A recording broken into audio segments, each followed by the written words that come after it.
Well, election results are still coming in, and late this afternoon we got the final results for a riding that was being closely watched last night, where there was an extremely tight race, and that's the riding of Terrebonne. Liberal candidate Tatiana Auguste has unseated the Bloc Québécois incumbent Nathalie Sinclair Desgagnés. And joining us now is political analyst Raphael Melancon. Raphael, what a night last night. More developments today. The Liberals now have 169 seats. The party now falling just 3 seats short of a majority government. Your reaction to what happened in Terrebonne?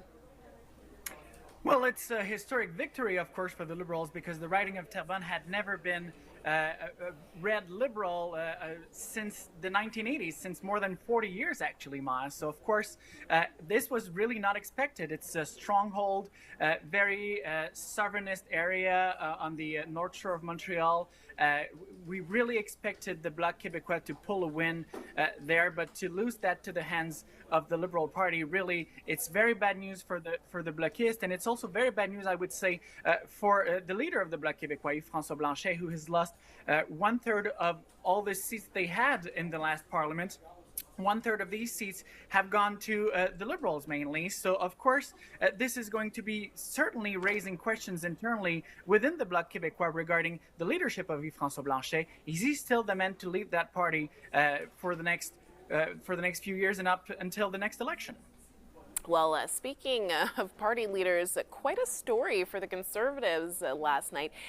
You know, on the one hand, increasing their vote share and their number of seats, but losing the election to the Liberals, and leader Pierre Poilievre losing his own seat in the riding of Carleton. So is this a glass half full or half empty situation for the Tories here?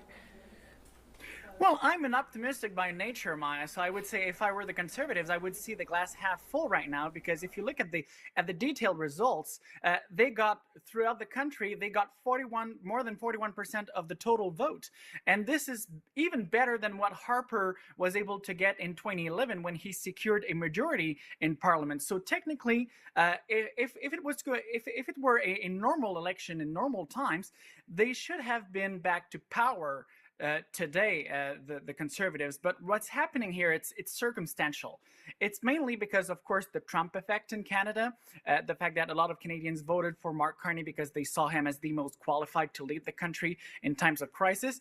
But also, it's mainly due to the near collapse of the NDP, which is left with only 7 seats in the House of Commons. They won't even get official party status, Maya. So this is huge, for a huge slap in the face for the NDP. But that serves well the Liberals, because they're taking all those seats and the seats they've gotten in Quebec from the Bloc Québécois. So that means they have a very strong vote, very strong number of seats. So the Conservatives couldn't get to have a majority in the House of Commons. But in normal times, Pierre Poilievre should have won that election. So I would say he's still in a good position, even though he didn't keep his own seat in Carleton in the Ottawa region. I would say if he succeeds at remaining as leader of the Conservatives Party, he is probably well positioned for an eventual election, which could be held if Parliament is still a minority government for the Liberals. There could be another election in maybe a year, 18 months. So he's still very well positioned to become Prime Minister potentially in the next election against the Liberals. Just a fascinating night. So interesting to dig into the details and have you providing context for us. Raphael, thank you as always for your insights. We appreciate it. My pleasure as always, Maya. See you next time.